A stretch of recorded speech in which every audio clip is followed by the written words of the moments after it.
Hi all, Michael here. Battlecat and I went on an overnight adventure a few weeks ago, and we went with my friends Damien and Sandro and their steeds. So, going past Rosemère, past Sainte-Thérèse, past the church bells of Saint-Jérôme, past Dépanneur du Palais, past the highways, and into the land of poison ivy and tent caterpillars. Many tent caterpillars. A land called summer. Sure, summer can happen anywhere and in any weather, and you can still experience summer alone. But after starting a new job and having the month of July disappear in the blink of an eye, the type of summer I was craving was hot weather with a couple of good friends and everything we needed to survive or even thrive in the outdoors attached to our bicycles.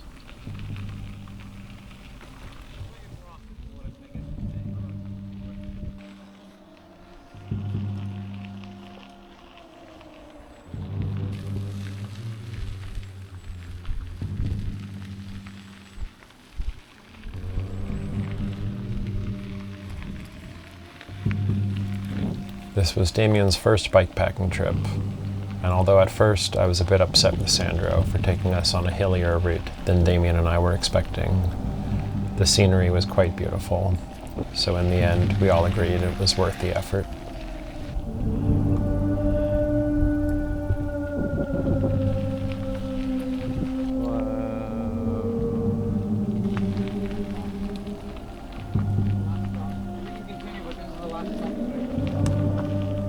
That's great.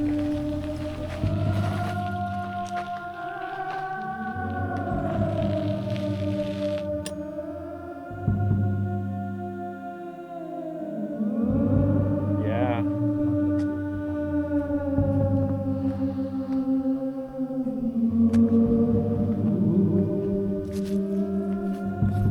For the same reason I thought I was never going to make YouTube videos when I started camping with Sandro over a decade ago. Since we often do stealth camping, I'm not going to show any footage of where we spent the night.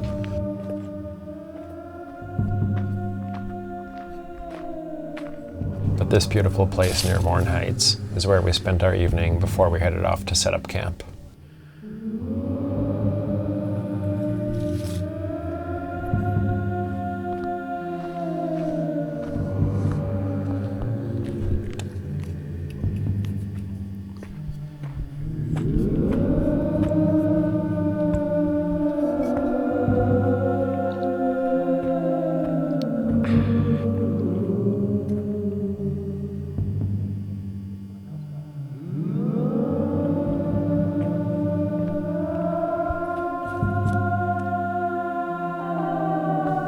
It's the perfect place to relax, drink a beer, and make some dinner after a good day of riding.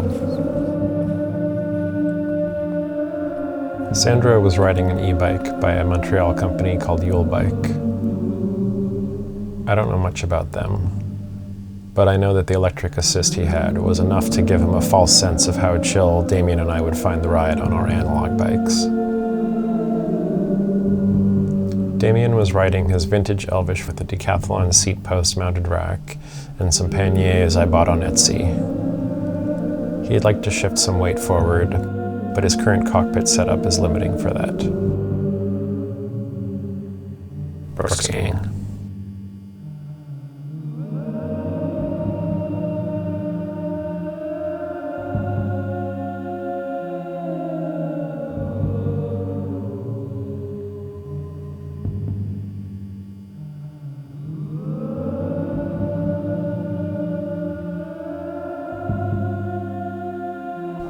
We passed back by the same scenic spot the next morning, when it unfortunately started raining a few hours earlier than we were anticipating. So we went to the closest cafe where I got a nice breakfast sandwich and a latte and a lemon cranberry square, instead of me making breakfast at camp for all of us.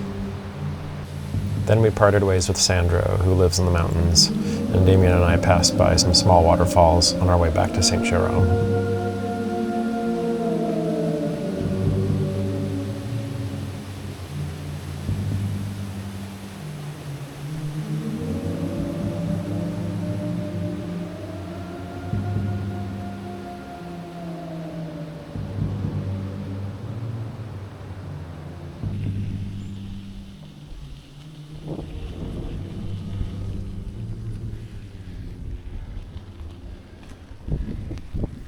So that's about it.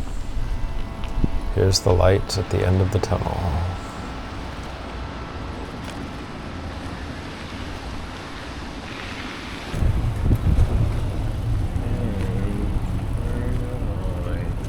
So do we know when the next